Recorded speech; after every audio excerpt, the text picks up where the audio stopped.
오늘 말씀은 사도행전 20장 1절에서 12절까지 말씀입니다. 우리는 주일날 예배 시간을 통하여서 사도행전 말씀을 살펴보고 있습니다. 우린 지난주에 사도행전 19장 21절에서 20장 1절까지 말씀을 통해서 작정하여라는 제목으로 결정, 선택에 관한 말씀을 살펴보았습니다. 바울이 에베소를 떠나 예루살렘을 거쳐 로마로 갈 것을 결정하고 사람들에게 그렇게 말을 합니다. 그리고 실제로 떠납니다.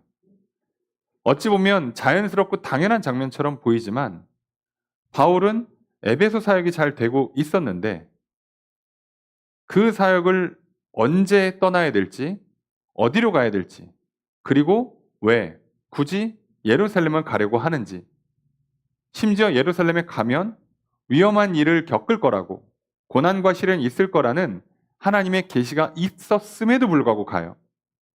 그리고 심지어 로마를 갑니다. 로마를 가려 하고 정확히는 로마에 거쳐서 스페인, 서바나까지 가려고 합니다. 도대체 바울은 어떻게 이런 계획들을 세울 수가 있었고 그 계획을 실행하며 언제 해야 되는지를 정확히 판단할 수 있었을까? 오늘 바울은요. 우리가 성경에 써 있지 않지만 바울이 그 작정했다라고 하는 그 말 앞에 성령 안에서라는 단어가 원문에 있습니다. 바울은 이 모든 걸 결정함에 있어서 기도하는 중에 성령님께서 지혜를 주시거나 깨달음을 주시거나 마음의 감동을 주시는 거예요. 어떤 상황이라는 건 있어요. 에베소의 사역이 이제 무르익었습니다. 뭐 좀 더 있어도 되고요. 떠나도 됩니다. 그게 아니라 그 무르익었을 즈음에 기도할 때 저쪽 반대쪽에서 소식들이 들려오죠. 이제 에베소 건너편에 있는 마게도냐 지역. 이쪽 지역에서 예루살렘 교회의 어려운 소식을 듣고 헌금을 모금합니다. 구제금을 모금했다는 소리가 들려요. 또 그리고 또 그 지역을 어차피 한번 둘러가면서 교회들을 격려하고 또 추가적으로 더 전도할 원래 일정이었어요. 자, 그런데 바울의 사정은 또 예루살렘에 가서 전달함으로써 이 사업을 완수하고 또 그것이 바울의 사도성을 계속해서 인정하지 않는 예루살렘에 있는 유대 그리스도인들의 마음을 녹일 수 있는 중요한 사역이기도 합니다. 그리고 바울은 로마와 스페인 땅끝까지 가려 하는데 하나님께서 이렇게 해서 가라고 하시는 거라고 받아들여요. 분명히 거기에 예루살렘, 나를 싫어하는 사람들이 있고 가면 붙잡혀서 고난을 당할 거라는 하나님의 분명한 계시가 있음에도 불구하고 바울은 그런 거 개의치 않습니다. 힘든 거 피하려 하지 않았고요. 싫은 거 꺼려 하지 않았습니다. 그저 하나님의 뜻이 무엇인가? 힘들고 어려워도 그저 하나님께서 함께 하시고 하나님의 뜻이 무엇인가에만 집중했고 그리고 그것이 분별되면 그냥 결정하고 나아갔습니다. 그렇게 결정하니까 어떻게 된 건지 지금 에베소 사역이 굉장히 잘 되고 있는데도 떠날 때가 됐구나를 알아요. 이제 이 모든 것들이 이렇게 코스가 만들어지는 건지를 이해하기 시작합니다. 그런데 또 하나 문제가 있죠. 언제 가야 할까요? 바울은 이 문제를 두고 소요 사태가 하나 일어납니다. 굉장히 특이한 사태예요. 아데미 신상에서 공예품을 가지고 수익을 창출하던 사람들이 바울 때문에 손해를 봤다고 주장하면서 폭동 시위를 합니다. 근데 놀라운 건 그 시위에 바울이 전혀 휘말리지 않았어요. 바울은 그냥 그 무리에 가지도 않았고 변론하러 가지도 않았습니다. 이게 법정에 간 것도 아니고 자기들끼리 시위한 거예요. 그 시위하다가 그 서기관, 그 행정관이 와서 이러다가 큰일 난다. 법적으로 처리하자. 소요 사태 일어나면 군대 들어온다. 안 된다. 해서 돌려보내요. 그냥 하루 회푼입니다. 근데 바울은 이걸 보고 떠날 때가 됐구나. 그리고 떠납니다. 오늘 우리는 하나님께서 내 인생 가운데 함께 하시고 내 인생을 인도하신다는 사실을 우리가 믿기를 바랍니다. 우리는 인생 살면서 이걸 믿기가 참 어려워요. 왜요? 일이 잘 되면 더 있고 싶고 안 되면 피하고 싶으니까요. 힘들면 겁나고 아프면 괴로우니까요.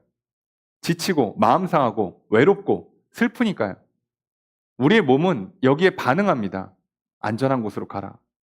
쉬운 곳, 편한 곳으로 가라. 몸이 악한 게 아니라요. 이게 정상입니다. 피곤하면 자라고 신호를 주는 건 몸은 정상인 거죠. 내 영혼이 그 몸의 신호를 어떻게 받아들이고 어떻게 판단할 거냐는 몸의 신호대로 가는 게 아니라 이 몸의 신호를 가지고 하나님께 연락해야죠. 하나님, 좀 졸린데 오늘은 이만하고 잘까요? 아니면 조금 더 힘을 내서 오늘 이거 마무리하고 잘까요? 하나님께 구하고 하나님께 요청할 때 하나님께서 지혜를 주시고 힘을 주십니다. 그럼 그거 어떻게 하는 겁니까? 바울은 어떻게 알았을까요? 성경 쓰지 않습니다. 바로 옆에 있는 누가조차도 몰라요. 그게 어떻게 되는 건지. 아, 그러면 목사님 어떻게 되는 겁니까? 예, 저는 알아듣는 걸 똑같이 여러분이 하시면 여러분한테는 안 통할 겁니다. 여러분, 제가 어떤 음식을 먹고 병이 났었어요. 여러분 드셔도 병 안 났을 가능성이 매우 높습니다. 제 몸에 맞는 거예요. 하나님과 나 사이에서만 일어나는 일은 옆에 사람에게 적용시킬 수가 없습니다. 우리가 적용할 건 딱 하나밖에 없어요.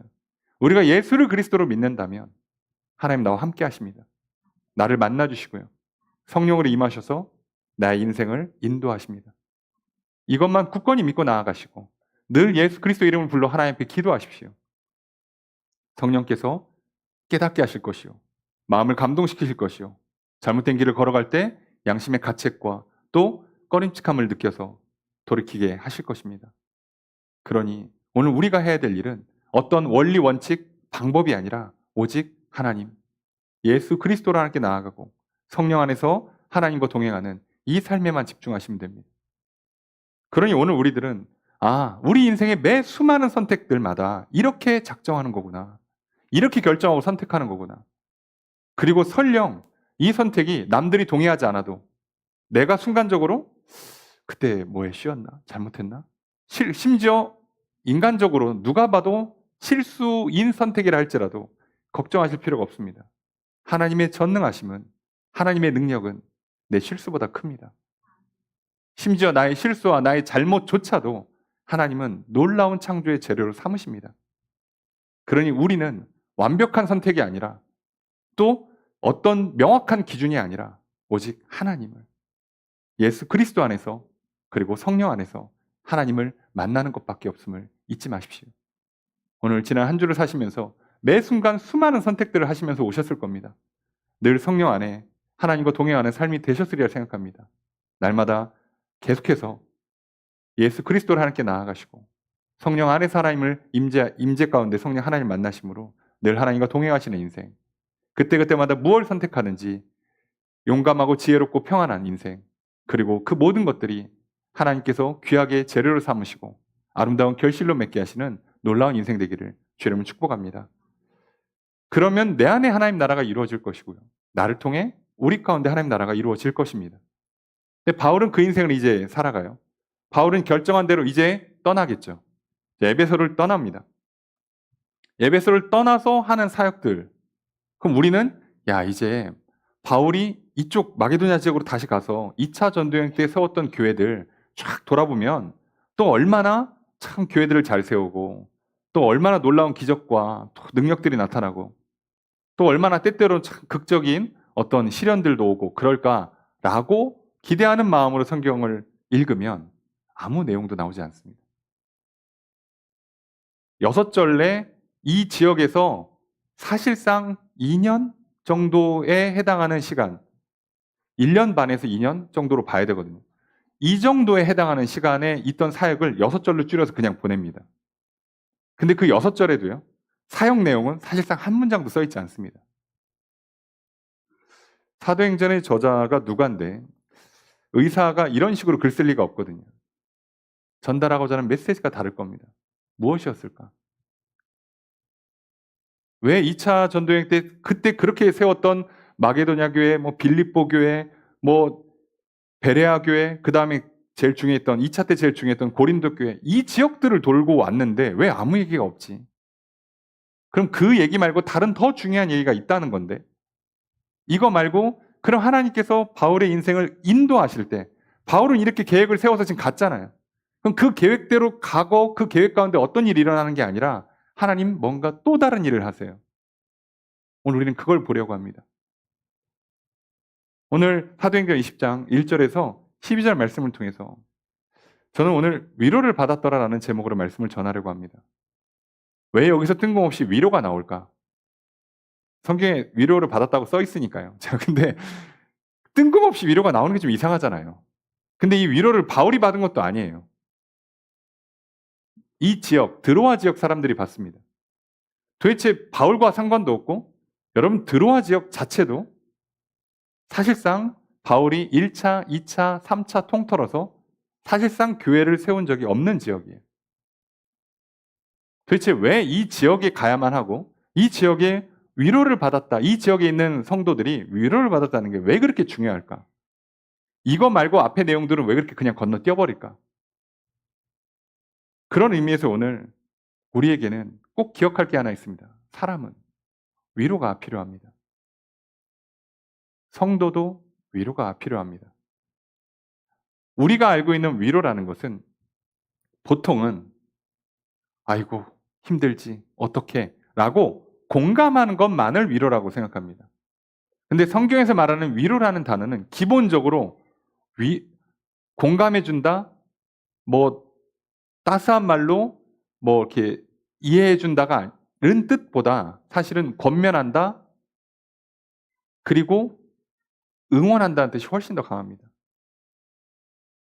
성경에서 말하는 위로는요, 사실상 마음을 달래준다는 개념보다는 용기를 북돋아주는 개념에 더 가깝습니다. 그리고 실제 하나님의 위로도 말로 아이고 힘들었지, 사랑하는 아들아, 사랑하는 딸아, 너가 한 주 사느라고 너무 힘들었지, 어떡하니, 아이고 고생했어. 하나님 이렇게 말씀하지 않습니다. 강하고 담대하라, 내가 너와 함께 하겠다, 내가 너에게 복을 주겠다, 모든 문제를 풀어낼 것이다 라고 말씀하세요. 그 뜻은 격려하고 힘을 북돋아 주겠다는 뜻입니다. 하나님의 위로 방식은 이래요. 그럼 오늘 우리에게도 마찬가지예요. 성도들도요, 위로가 필요합니다. 그래서 위로라고 하면 조금 이상해서 격려가 조금 더 저는 좋은데, 개인적으로는 위로와 격려가 필요해요. 우리가 신앙생활 하는, 인생을 살아가는 동안에도요, 예수 믿으니까 기도할 수 있으니까 성도들이랑 지내니까 됐지 뭐, 아이고 지금 삶을 보니까 뭐 적당히 다들 먹고 살만하고 학교 잘 다니고 뭐 일 적당히 하고 있으니까 됐지 뭐, 아니에요. 그 어떤 사람도요, 끝없는 하나님의 위로와 격려 없이는요 살지를 못합니다. 이번 주 중에 수능 시험을 치르잖아요. 수험생들 얼마나 끝없는 위로와 격려가 필요합니까? 그 수능 시험 끝나면 이제 끝났다, 됐다, 예. 이제 고생했으니까 좀 놀고 쉬어 그럽니까? 이제 시작이에요, 인생이. 이제부터 너의 인생에 수능과 같은 난이도의 시험들이 이제 주 단위로, 월 단위로 찾아올 겁니다. 끝없는 위로와 격려가 필요하죠. 아, 졸업하고 취업하고 창업하니까 끝납니까? 아니요. 매 순간 매일 끝없는 지치고 상하는 일들이 수없이 우리 앞에 찾아올 거예요. 매일이 시험일 겁니다. 그래서 우리는 계속된 하나님의 위로와 격려가 필요합니다. 여러분, 그러니까 오늘 우리들은요, 사실 누가 됐든 내 옆에 있는 사람들에게 위로와 격려를 해주셔야 돼요. 그리고 나도 위로와 격려를 받으셔야 합니다. 아유, 이 정도면 괜찮지 뭐. 그러다가 갑자기 지치고 상하고 쓰러집니다. 게다가 우리의 영혼은 피곤하고 병들고 믿음 떨어질 때 자각 증세가 거의 없습니다. 몸은 증상이라도 나오지 영혼은 증상도 없어요. 툭 떨어집니다. 여러분, 우울증이 왜 무서워요? 이 사람이 큰 사고 칠 때 자각 증상이 없어요. 옆에 사람들이 전혀 눈치를 못 챕니다. 알면 옆에 있어줬지, 손 잡아줬지. 에이, 설마 친구인데, 가족인데 냅뒀겠습니까? 근데 문제는 모른다니까요. 여러분, 웃고 떠들고 성격 좋으니까 이 사람은 근심 걱정 없는 인생이 아니에요. 여러분, 인생 팍팍 쓰고 막 거의 막 울상인 사람만 위로가 필요한 게 아니고요. 모든 사람은 위로가 필요합니다. 여러분, 어떤 날은 위로가 필요하고 어떤 날은 안 필요한 게 아니고요. 매일이 위로가 필요합니다. 우린 이것에 대해서 하나님이 얼마나 우리를 위로하고 격려하시는지 조금 더 생각을 해보려고 그래요. 왜 그러냐면 성경에 써 있는 단어, 표현, 문장들을 보시면 이건 일부러 맞췄다고밖에 생각이 안 들 정도로 하나님께서 만들어 가시는 것들을 보게 됩니다. 여러분, 우리가 얼마나 위로가 필요한지요. 우리는 오늘날 그래도 이게 사람이 많이 위로가 필요하다, 힘이 필요하다, 뭐 소위 힐링, 뭐 회복, 뭐 상담, 뭐 이런 치유, 이런 단어들이 익숙한 시대를 살아가죠. 그런데요, 불과 몇십 년 전만 해도요, 그런 개념이라는 게 없었어요. 여러분, 지금은 종영된 TV 프로그램 중에 굉장히 유명한 프로그램이 하나 있습니다. 다들 들어보셨을 거예요. 오프라 윈프리 쇼. 모르는 사람 없죠. 그 정도로 유명합니다. 1986년에 시작해서 25년 동안 방영됐어요. 2011년에 종영된 TV 프로그램입니다.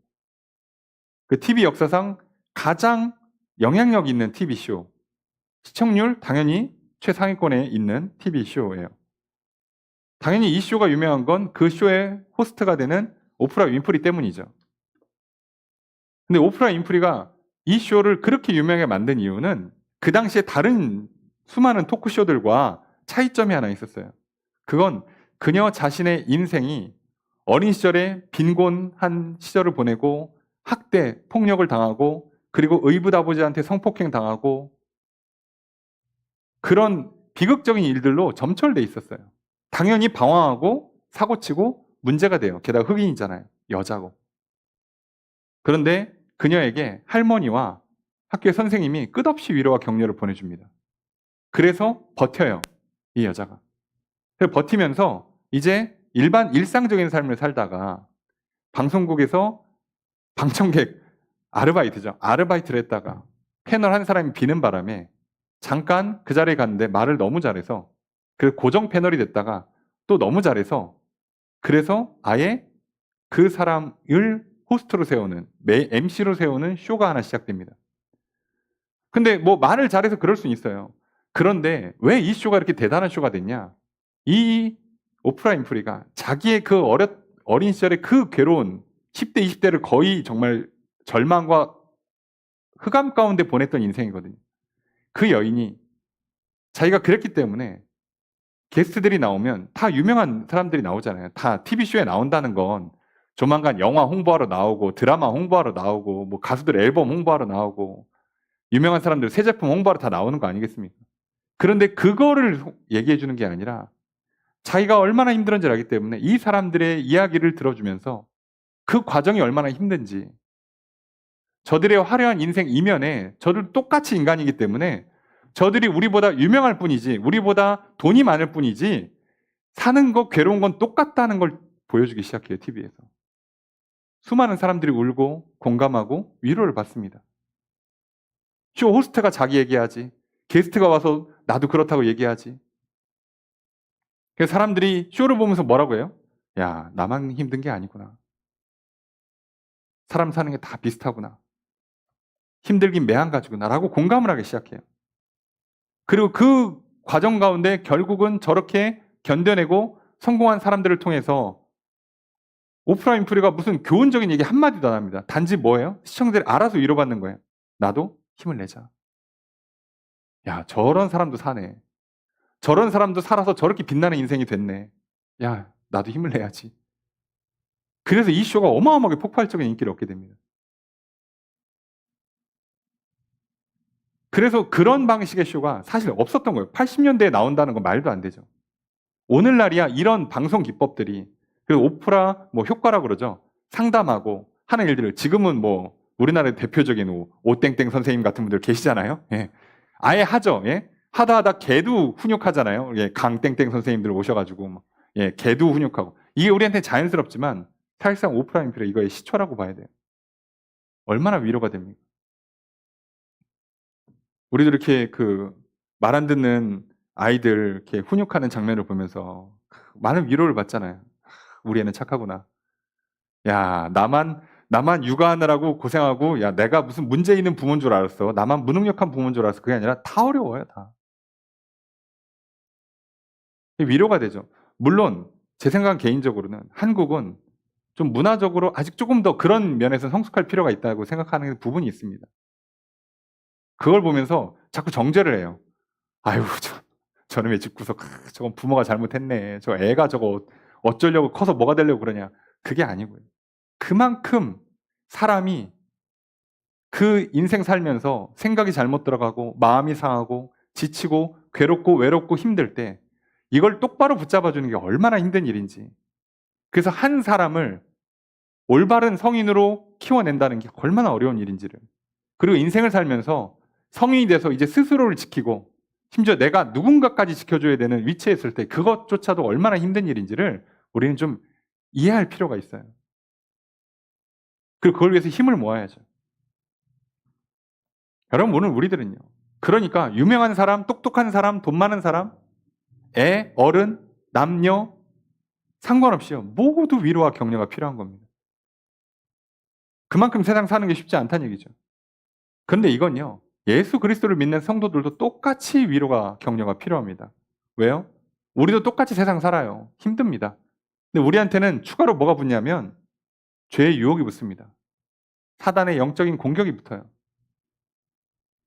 우리는 안 그래도 죄도 잘 안 짓고 있고 착하고 성실하게 살려고 하는데 똑같이 힘들면요. 뭘로 위로받아? 남들은 나가 소리라도 지르고 물건이라도 부시고 술이라도 마시고 뭐라도 하지. 우리는 아무것도 할 게 없는데.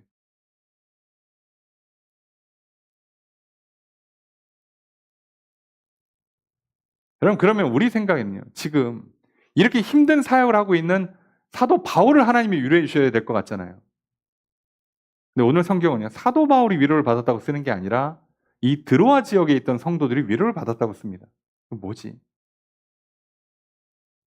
반대로 얘기하면 사도 바울은요. 위로를 받지 않아도 될 만큼 대단히 훌륭한 사람이라는 뜻이 아니라요. 늘 위로를 받고 있다는 뜻이에요. 조금 이따가 설명드리겠습니다. 이게 왜 그런가? 그런데 그렇다면 이 드로아 지역의 성도들은요. 사도 바울처럼 그렇게 늘 위로를 받지 못하고 있었어요. 그래서 그 위로가 필요한 상황이에요. 자, 받아야죠. 어떻게 받을까요? 사도 바울이 가야 받습니다. 여러분 생각해 보세요. 내가 지치고 상하고 힘들고 외로워서 축 처져 있는데 위로를 어떻게 받아요? 줘야 받지. 줘야 받죠. 하나님이 주셔야 받죠. 옆에 있는 사람이 와서 손 내밀어 줘야 받죠. 여러분 생각해 보세요. 여러분들 목회자가 성도를 위해서 기도합니다. 그리고 찾아가서 위로하고요. 또 이렇게 뭐 관심을 보내주고 합니다. 예. 그럼 목사는 언제 위로받아요? 나는 성도님들한테 힘들다고 막 얘기하고 성도님 제가 많이 힘든데요. 저를 위해서 기도해 주세요. 그러면 교회 잘 안 나오시잖아요. 이 교회 좀 안 되겠다. 야, 목사님 조만간 쓰러지시겠다. 야, 안 되겠다. 불안하다. 그러잖아요. 그럼 바울도 마찬가지예요. 사람인데요. 안 힘들까요? 안 무서웠을까요? 근데 바울은 흔들림 없는 강하고 능력 있는 초인 같은 인간이 아니라요. 끝없는 위로와 격려를 받은 사람이고요.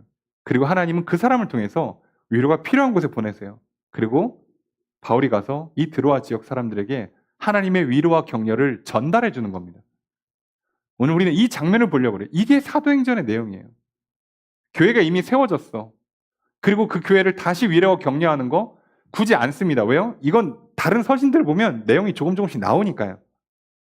그리고 이미 2차 때 이미 다 사건들이 있었잖아요. 각 지역마다. 뭐 아시잖아요. 뭐 데살로니가가 됐든 드로아가 됐든 베레아가 됐든 다 사건들이 나요. 그걸 2번, 3번 기록할 필요가 없어요. 오늘 하나님께서 우리에게 사도행전이라고도 하고 성년행전이라고 불리는 이 역사적인 기록에 도대체 하나님이 어떻게 일하시는가에 왜 이 내용을 쓰고 이 내용의 결론을 위로라고 냈을까? 그럼 우리가 이 말씀을 통해서요. 정말 하나님의 크신 위로가 늘 차고 넘치는 저 여러분 되기를 소망합니다. 하나님께서 어떻게 위로해 주시는지, 또 내가 어떻게 위로받고 나는 또 어떻게 위로의 전달자, 통로가 되어야 될지 오늘 말씀을 통해 깨닫고 믿고 실제로 그 위로가 차고 넘치기를 소망합니다. 이 시간 하나님의 크신 위로가 함께 있기를 주의 이름으로 축복합니다. 1절 말씀을 좀 보겠습니다. 시작.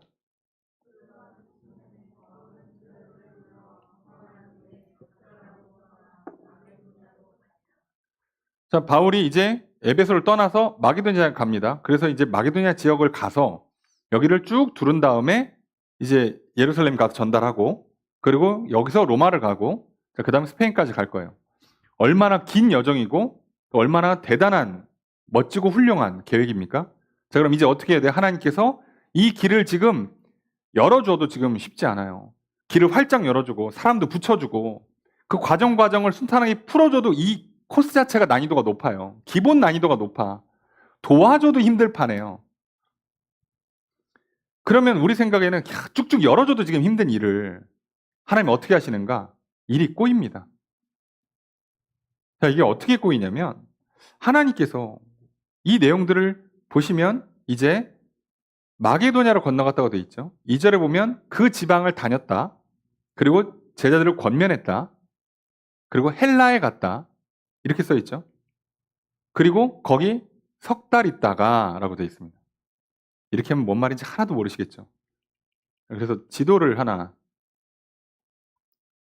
에베소에서 출발하는 거예요. 여기 보이시죠? 보이십니까? 예. 여기가 에베소인데요. 에베소에서 출발을 해서 요렇게 가서 빌립보 그 밑에가 고린도예요. 자, 그럼 여기 빌립보 옆에 약간 좀 흐릿한 글씨로 마게도냐라고 써 있는 거 보십니까? 여기요. 그러니까 여기가 마게도냐 지역이에요. 우리를 치면은 얘는 도시고 여기는 뭐 우리를 치면은 도 정도라고 마게도냐 도 정도로 이해하시면 돼요. 그리고 여기 그리스 아가야 여기를 지금 헬라라고 부른 거예요. 원래는 그리스라고 보통 표현하는데 왜 그런지 그냥 통틀어서 헬라라고 불러요. 그리고 아시아라고 그러면 여기입니다. 저희가 사는 동네 아니고 소아시아가 여기예요. 아시아라고 불러요, 여기를. 이렇게 부르는 거예요. 그러니까 아시아에서 마게도냐 갔다가 헬라로 갔다는 얘기가 저렇게 내려갔다는 얘기예요. 그리고 내려가서 고린도에 있는 겁니다. 자, 고린도에서 얼마 있었냐? 3개월 있었어요. 그럼 빌립보에서 저 마게도냐 그 근처를 다니는데 여기 엄청 오래 다닙니다. 여기 뭐 한 달 있다 내려온 게 아니고요. 여기 그래서 고린도 갔다가 다시 이제 어떻게 하려고 그러냐? 여기서 고린도에서 바울의 계획은 여기 지금 보시면 고린도 여기입니다.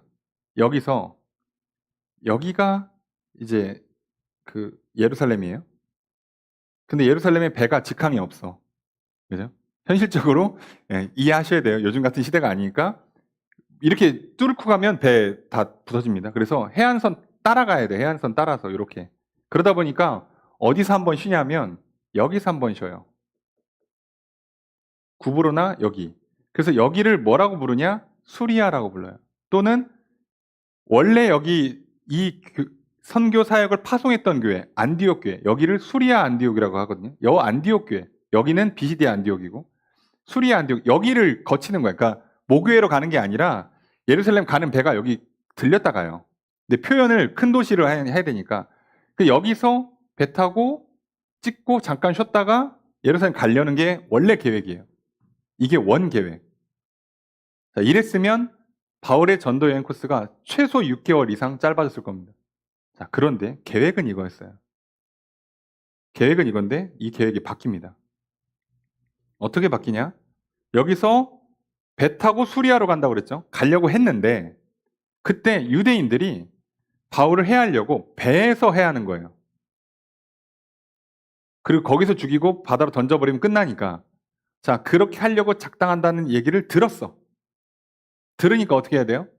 아, 이건 배 타지 말라는 하나님의 뜻이다. 그래서 어떻게 합니까? 마게도냐를 거쳐서 돌아간다. 그게 아까 왔던 그대로 가는 거예요. 다시 마게도냐 지역을 거쳐서 육로로 간다는 거예요. 육로로 가서 이렇게 그냥 육로로 타고 내려온다는 거예요. 훨씬 오래 걸리죠. 배도 오래 걸리는 판에 이거 걸어가야 되거든요. 코스가 갑자기 확 바뀝니다. 자, 그럼 우리 생각에 위험하니까 바꿔가는 거 뭐 대단한 거냐? 지금 왜 배 타고 바로 내려가려고 했었냐면 예루살렘 구제헌금을 모금했단 말이에요. 금액이 어마어마합니다. 근데 이거를 배 타고 이동해도 좀 위험할 판에 육로를 갖고 몇 개월을 걸쳐서 들고 다닌다고요? 사람들이 떼져가지고 누가 봐도 야 쟤네 돈 좀 있게 생겼다 그러면 이거 살아서 못 갑니다. 그 당시에 잘못하면 강도 만나면 죽는 거예요. 누가 그걸 그렇게 가고 싶겠어요? 그러니까 바울이 지금 여기서 예루살렘으로 배 타고 가겠다는 건 너무 당연한 거예요. 그 외에 다른 선택지를 갖고 있는 것 자체가 말이 안 돼요. 그러니까 여기서 육로로 지금 마게도냐로 다시 돌아가야 되는 건 우리 치면은 코스가 망한 거예요. 우리가 뭐 쉽게 말하면 공부하고 진로를 설정하고 대학 가고 취업하고 결혼하면 세우는 계획들이 최상의 루트 또는 이거밖에 없어. 사실 이거 외에 다른 길이 없어 보이는 루트를 짠 건데 왜요? 다른 게 좀 너무 위험해져. 그래서 사실상 한 가지밖에 없는 루트를 만들었는데 그걸 하나님이 깬 거란 말이에요. 지켜줘도 시원찮을 판에 다른 배 타면 되지 않냐고요. 될 것 같습니까? 예루살렘을 갈 때 그럼 바울도 예루살렘 언제 가요? 절기 맞춰서 갑니다. 유대인들이 안 갈까요? 갑니다. 방법이 없어요, 이거. 그리고 심지어 이 고린도에서 뭐 하냐면 그 에베소 있을 때 로마 간다고 작정했다고 그랬잖아요. 그래서 로마서 우리가 알고 있는 로마서는 고린도에서 써서 보내요. 여기서 보내는 거예요. 육로로. 여기서 보냅니다. 다 꼬여요, 지금. 이 사람들 편지 받고 한 6개월이면 올 줄 알았는데 바울 한 3년 뒤에 오거든요. 그러니까 다 꼬여요, 다. 모든 코스가 다 망가집니다, 이게. 바울과 같이 사명감이 투철하고 열정적인 사람이에요. 이렇게 한번 꼬여보세요. 그러고 나서 이게 왜 헌금 얘기는 안 했지만 왜 헌금 얘기라고 파악을 하냐면 4절 때문에 그래요. 갑자기 여기에 같이 따라가는 사람들 명단이 쭉 나와요. 이 사람들 뭐지 싶죠, 갑자기. 뭐 하는 사람들이지? 이게 왜 그러냐면 이게 각 지역에서 헌금을 모금했기 때문에요. 아무한테나 맡길 수 없단 말이에요. 그래서 각 지역에 있는 교회들이 믿을 만한 사람들한테 맡겨요. 그러니까 각 지역마다 2명에 3명씩 온 거야. 그래서 마게도냐 지역 교회들에 있는 헌금을 모아서 총책임진 사람이 누구냐? 베레아 사람의 브로의 아들 소바더, 그 다음에 아리스다고 세군도예요. 요 세 사람이 아까 그 마게도냐 지역이고 그 옆에 갈라디아 지역은 가이오랑 디모데. 그 다음에 아시아 사람, 아시아라고 했잖아요. 아까 우리가 봤던 그 에베소 있던 지역. 거기는 두기고랑 드로미모. 자, 그리고 자, 그들은 먼저 가서 이 사람들은 가서 드로아로 먼저 가 있어요. 그러니까 꼬이니까 코스가 꼬이니까 계속 뭉쳐 있으면 위험하잖아요. 그러니까 이 사람들은 먼저 갔고 우리를 기다렸다 돼 있잖아요. 5절에 보니까 그들이 우리를 기다렸다. 우리는 누구겠어요? 사도행전에서 우리라고 그러면 무조건 누가가 포함됐다는 뜻이에요. 저자니까 누가랑 바울은 또는 여기서 높은 확률로 이 고린도 교회에 그 당시 파견돼 있던 디도일 확률이 높거든요. 그러니까 바울은 총책임자고 디도랑 누가가 고린도 교회 대표인 거예요. 그래서 지금 몇 명 붙었어요? 둘, 넷, 여섯, 여덟, 9명? 바울까지 10명입니다. 10명이 지금 각 지역에서 나눈 헌금들 다 모아 걷어서 그 당시에 무슨 통장에 넣고 다니는 것도 아니고 장면이 상세 다 그 가방 매는 거예요. 가방 짐 들고 이거 털리면 끝납니다. 그게 어떤 돈인데 지금 교회 흉년 계속돼서 예루살렘 교회 성도들 죽어나가고 있어요. 그 귀한 돈 빨리 전달해야 되는데 코스가 완전히 꼬였습니다. 하나님 입장에서는요. 바울도 지켜줘야 되고 예루살렘 교회도 지금 빨리 도와줘야 되잖아. 근데 왜 이 코스를 변경하실까요? 이게 궁금하잖아요. 그러니까 왜 이걸 변경하냐고. 얼마나 급한 일이고 얼마나 중요한 일이야. 그리고 얼마나 위험한 일이에요. 그럼 지금 도와주어도 시원찮잖아요. 근데 코스가 바뀌어요. 여러분 근데 우리가 인생 삶에 이런 때가 있어요. 나한테 이거 너무 중요하고요. 너무 급하고요. 이거 이때 아니면 안 되는 그 중요한 시점이라는 게 있어요. 우리 살다 보면 그런 때가 있단 말이에요. 꼭 지금 딱 돼야 좋아. 근데 그걸 건드릴 때가 있어요. 하나님께서. 난 잘못한 것도 없어. 내가 뭘 잘못했어. 그거 배 타면 죽는다니까요. 배 타면 죽어. 어떡하냐고. 그럼 나만 죽어? 지금 같이 간 사람 다 죽어요. 그럼 책임자가 그걸 어떻게 가자고 결정하냐고. 그래도 위험하더라도 빨리 가야지. 배 타자. 못해요. 그러니까 돌아가야 된단 말이에요. 돌아가면 시간도 오래 걸리지. 위험 부담은 더 커지지. 어떤 일이 생길지 또 모르지. 근데 그 먼 길을 돌아가야 돼. 하나님이 중요하고 급박하고 나만 좋으라는 것도 아니고 지금 모두가 다 잘 되려면 이게 딱 이때 돼야 되는데 이게 왜 안 되죠? 잘못한 게 하나도 없어요. 자, 그게 하나님께서 인도하시는 겁니다. 자, 여기서 만약에 바울이 하나님의 끝없는 위로와 격려를 못 받았으면요. 무너져요. 사람이니까요. 근데 바울의 얘기가 하나도 안 써 있습니다. 그리고 어떡하냐? 그냥 6절에 빌립보에서 배 타고 드로아로 갑니다. 거기서 일주일 머물어요. 그리고 그 다음 주에 바로 출발합니다. 그래서 일주일 머무르니까 드로아에 있는 사람들이 바울 왔다는 얘기를 듣고 모일 거 아니에요. 모여서 이제 교제하려고 했는데 어떤 문제가 생기냐? 7절 함께 읽습니다. 시작.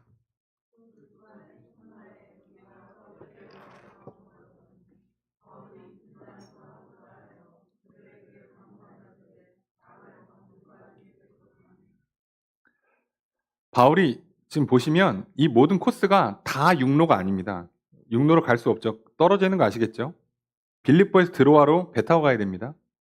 그리고 드로아에서 여기도 배 타고 가요. 그러니까 여기서 7일 있었다. 닷새 후에 이건 다 배 시간 맞춘 거라고 보시면 돼요. 예, 배 시간을 맞춘 겁니다. 그러니까 바울 입장에서는 배 시간을 맞춰야 되니까 어떻게 해요? 그 가장 빠른 배 타야 되니까 일주일 뒤에 있는 배를 타려고 한 거예요. 했는데 사람들이 모여. 그래서 모여서 말씀 전해 주십시오. 집회가 열린 거예요. 근데 교제도 하고 한 일주일 있다 가시죠 라고 했는데 바울이 뭐라고요? 나 내일 출발하는 배 탈 거야. 이렇게 된 겁니다. 바울 입장에서는 지금 이미 늦었어. 최단 코스로 가도 지금 바빠요. 그러니까 이렇게 정한 거예요. 그러니까 사람들이 어떻게 해요? 할 수 없죠. 그래서 철회를 한 겁니다. 철야 집회를.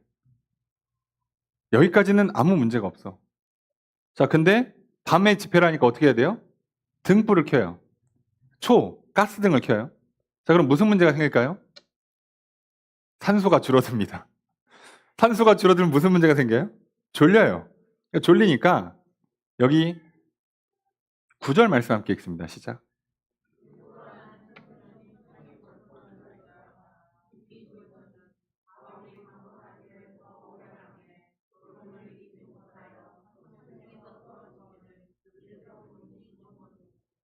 여기 그러니까 어떤 문제가 생기냐? 이 유두고라는 청년이 창가에 걸터 앉습니다. 졸리니까 잠도 깰 겸 또 시원한 공기도 마실 겸. 자, 그런데 문제는 뭐예요? 거기 앉아서 졸아. 자, 이걸 유두고를 뭐라고 해야 되는 건지 그 늦게까지 집회를 계속하는 바울을 뭐라고 해야 되는 건지 하여간에 뭐 그렇게 돼요. 아니, 졸린 건 졸리면 할 수 없어요. 근데 문제는 뭐냐? 졸다가 졸음을 이기지 못해서 졸다가 창가에 떨어집니다. 문제는 거기 3층이야. 죽었습니다. 혹자는 기절한 거다 안 죽었다 그러는데요. 이거 저자가 의사입니다. 그거 어지간해서 이걸 기절한 거랑 죽었다는 걸 구분 못할 사람은 아니에요. 죽은 게 맞습니다. 그럼 우리 생각에는 젊은 청년이 여기서 말하는 청년은 예, 우리가 말하는 개념의 20대, 뭐 10대 후반 20대라고 안 보고요. 청소년으로 보는 게 맞아요. 이 당시 나이 개념으로는 청소년으로 보는 게 맞습니다. 지금도 이렇게 청소년들 많이 이렇게 슬슬 쓰러지고 있잖아요. 예, 산소가 부족해서 그럽니다. 창문을 열어야 되는데 예, 열 수가 없네요. 자, 어쩔 수가 없는 거예요. 근데 문제는 여기까지만 놓고 한번 봅시다. 바울은 무슨 날벼락이야?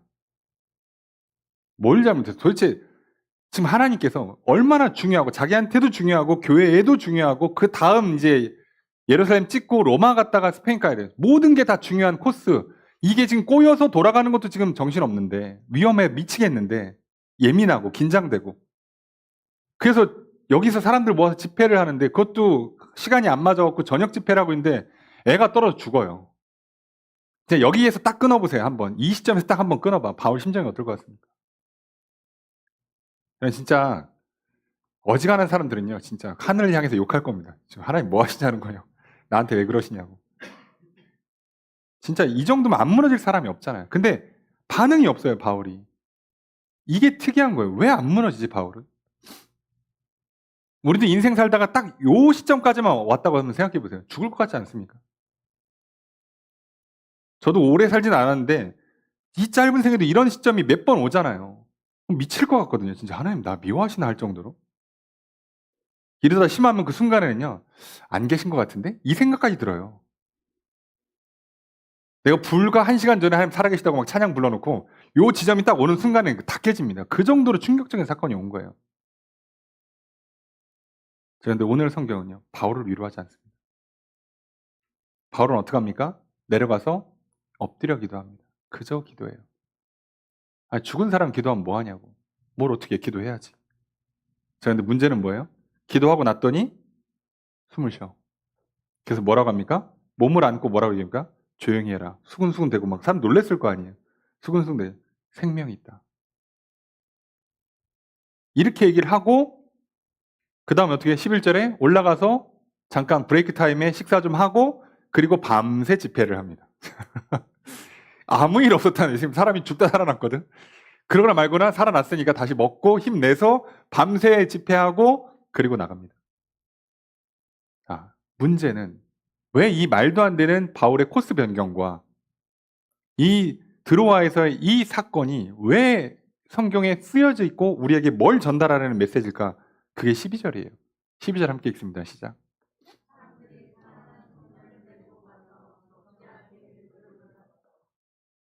사람들이 다시 죽었다 살아난 이 청년을 데리고 갈 거 아니에요. 이제 갈 거 아니에요. 그러니까 이제 이 청년을 볼 때마다 얘는 뭐예요? 부활의 증인이에요. 이 자체가 부활의 증인이에요. 그래서 적지 않게 위로를 받았다. 야, 왜 이런 건 또 이렇게 직역을 잘했대? 어? 진짜로 적지 않게 위로받았다라고 돼 있거든요. 근데 이건 화법의 차이예요. 무슨 얘기냐면 강조하려고 부정에 부정을 붙인 거예요. 적은 것 아니다. 부정에 부정을 붙여서 강조한 거였어. 사실은 이걸 뭐라고 번역해야 되면 크게 위로받았다. 충분하게 위로받았다라고 번역을 해야 돼요. 이건 또 이렇게 번역하나 몰라. 근데 그래서 이것 때문에 이 드로아 사람들이 엄청 위로를 받는 거예요. 그래서 여기 위로도 사실 뭐라고 번역한다고요? 격려에 더 가깝다고요. 그럼 우리는 바울이 사실상 여기 때문에 돌아간 거예요. 그냥 그렇게 보시면 돼요. 그 이후에 다른 일이 없어. 그냥 이것 때문에 갔다고 보시면 돼요. 이 지역을 왜 하나님이 코스를 왜 돌렸을까 하면 여기가 포인트예요. 들어와 지나가라고. 들어와 지나가라고. 다음 주에 볼 본문에는 에베소 내려가서 거기서 항구에서 만나서 사람들 교제하고 고백 설교하고 또 거기서 배 타고 또 내려가요. 그러니까 사실은 에베소 가는 건 원래 아무 문제 없는 코스였으니까 사실상 코스 변경의 이유와 목적이 뭘까라고 하면 들어와요. 여기 지나가는 거예요. 근데 바울은 당연히 그것도 몰랐고 빨리 지나가려다가 하룻밤 이렇게 철야 집회를 했던 거고 그러다가 어린 젊은이가 떨어져 죽었다 살아났어요. 이게 어마어마한 위로가 됐다는 겁니다. 이 사람들한테. 근데 왜 그러냐면요. 바울이 전도여행하는 동안에요. 드로아에 단 한 번도 사역을 안 했습니다. 이게 참 희한한 일이에요. 1차, 2차, 3차 통틀어 드로아는 안 가요. 지나갑니다. 2차 때도요. 여기 하루 만에 가요. 이게 왜 그러냐면 여러분이 아시는 것처럼 사도행전 16장을 보시면 그 성령이 아시아에서 말씀을 전하지 못하게 했다라고 되어 있어요. 여기죠. 아시아 지역에서. 그래서 여기서 말씀을 더 못해. 그래서 2차 때 에베소를 잘 못했다고 그랬잖아요. 그래서 못해서 드로아로 갑니다. 그래서 어떻게 되냐? 그래서 드로아로 내려갔는데 사도행전 16장 9절을 보면 밤에 환상이 바울에게 보이니 그래서 마게도냐 사람들이 오세요 한 거예요. 그래서 다음날 빌립보로 건너갑니다. 마게도냐로. 그러니까 드로아 얼마 있었다고요? 하루. 2차 전도여행 때 하루 있었습니다. 자, 3차 전도여행 때 드로아 안 지나갔어요. 안 지나갔어요. 여러분들 성경에 지도 좋은 거 있으면 이 전체 코스들을 설명하는 게 있거든요. 그럼 그런 거 보시면 드로아 안 지나갑니다. 안 지나가고 2차 때도 여기 아시아 지역 갔다가 에베소 찍고 그냥 마게도냐로 넘어간 거예요. 드로아는 안 지나가요. 그리고 지금 돌아가는 길에 코스 꼬이는 바람에 왔는데도 여기 교회를 세운 적도 없고 성도가 많지도 않고 그러니까 일주일 정비하고 바로 뜨려고 했는데 소식을 들은 그 지역에 있는 전도돼서 어떻게 됐든 예수를 믿게 된 사람들이 소리 소문을 듣고 모였더니 다음날 떠난대. 자, 그래서 밤새 집회를 한 거예요. 그런데 하나님은 그 성도들을 위로하고 싶었어요. 이 지역의 교회를 세우고 싶었던 거예요. 바울의 계획은 없었습니다. 그래서 어떡하냐? 위로하려고 가서 이렇게 하고, 그러다가 그 사건이 일어나고, 그래서 그 유도가라는 청년 때문에 이제 그 청년을 볼 때마다 하나님 살아계시고 예수님 부활하신 거 당연히 맞고, 우리도 나중에 죽어서 부활해서 영생을 누릴 거라고 확증을 갖게 돼요. 얼마나 위로가 됩니까? 여러분, 우리가 인생 살다가요, 좀 치료하기 힘든 어려운 병만 고침받아도요, 기적이네, 평생 어지간해서 신앙 안 흔들립니다. 그거 한 건만 있어도. 많이도 필요 없어. 교회에 한 명만 있어도요, 그 성도 볼 때마다 맞아, 하나님 살아계시지 이런다고. 근데 죽었다 살아나? 그러면요, 그 지역에 있는 성도들은요, 너무 위로와 격려가 되는 겁니다. 그 한 사건 때문에. 그러니까 하나님은 그 사건을 만들기 위해서 바울 입장에서는 엄청 부담스럽고 엄청 위험하고 힘든 일을 하게 하시는 거예요. 자, 그러면 이 두 사람이 다 위로를 받아야 되는 거잖아요. 원래대로라면. 자, 그게 오늘 본문의 핵심이에요. 위로를 받았다라고 할 때 우리가 생각하는 그 위로에 대한 그 헬라어가 파라클레데산이고 원형이 파라클레오예요. 그게 위로하다, 힘과 용기를 북돋다라는 뜻입니다. 그래서 위로보다는 격려라고 번역을 더 많이 해요. 권면이라고도 하고요. 또 어느 때는 권면, 충고, 명령이라고도 합니다. 예, 근데 그렇게도 하는데, 그래서 간단한 거는 말했다라고도 번역하는 경우가 있어요. 성경에서 이 단어를. 그런데 이 단어 뭔가 익숙하시죠? 파라칼레오. 뭔가 익숙하시죠? 왜요? 우리가 요한복음에 예수님께서 내가 성령을 보내줄게라고 할 때 보혜사라고 호칭을 합니다. 그 보혜사의 헬라어가 파라클레토스예요. 그러니까 이거 하는 사람이란 뜻이에요. 파라칼레오 하는 사람이란 뜻입니다.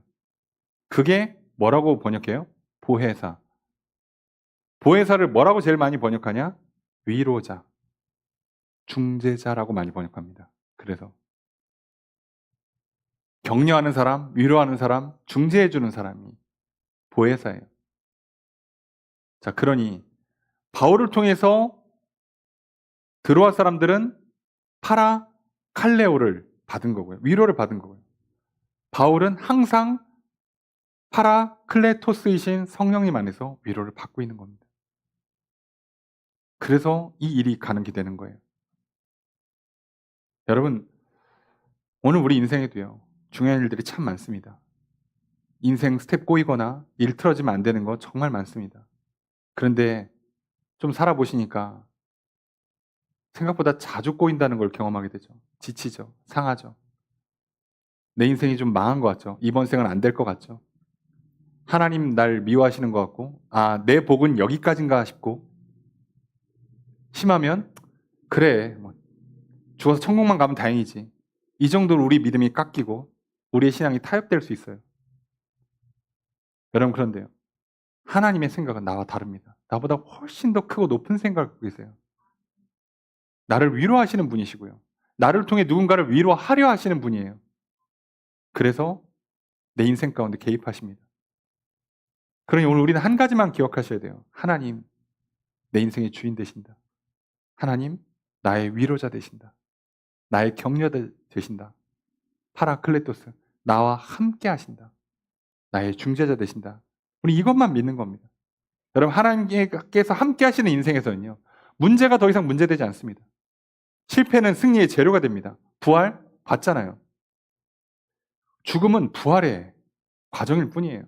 절대 하나님을 믿고 예수를 믿고 하나님께 나아가서 성령 받고 사는 사람들은요, 실패, 문제, 심지어 죽을 것 같은 일들 전혀 아무 일 일어나지 않습니다. 도리어 놀라운 일이 창조되고요, 부활의 승리가 나올 것입니다. 그 가운데 날마다 위로받을 것이고 또 서로에게 위로가 될 것이고, 나도 위로해주고 나도 위로받고 계속해서 힘을 얻어 살아가게 만드십니다.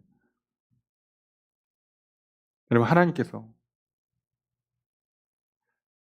드로아 지역의 유두고라는 청년을 통해서 그 지역을 위로해서 계속 믿음을 지키게 하셨고, 바울은 성령을 보내주셔서 계속 위로하셨고, 오늘 하나님께서 나에게도 위로하신다는 걸 믿으십시오. 내 신앙이 흔들리지 않도록, 믿음이 약해지지 않도록, 세상살이에 지치고 상하는 내가 넘어지고 쓰러지지 않도록 나를 계속 위로하실 겁니다. 성령으로 위로하시고, 또 성령의 사람인 바울 같은 사람을 보내서 위로하시고, 하다 안 되면 유도와 같은 사건들을 경험하게 하셔서 나를 위로하실 겁니다.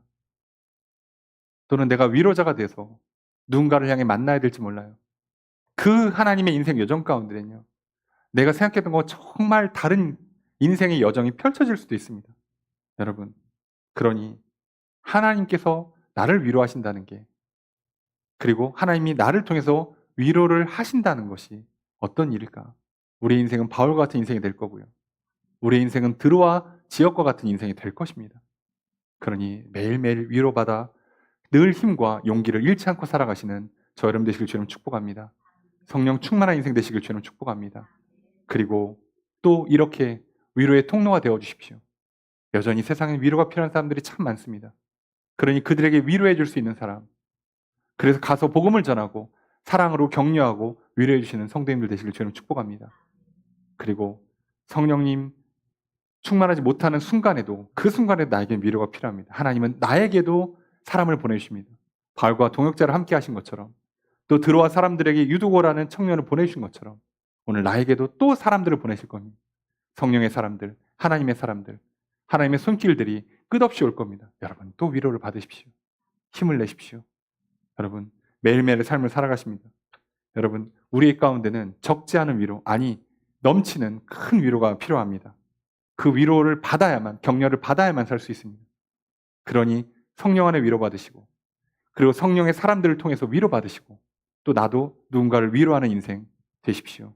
그것이 그 삶을 살아가는 우리들의 삶 가운데 하나님의 놀라운 계획과 섭리가 이루어질 것이요, 내 안에 하나님 나라 천국이 펼쳐질 것이고, 나를 통해 교회가 세워지고 확장되는 놀라운 역사가 일어날 것입니다.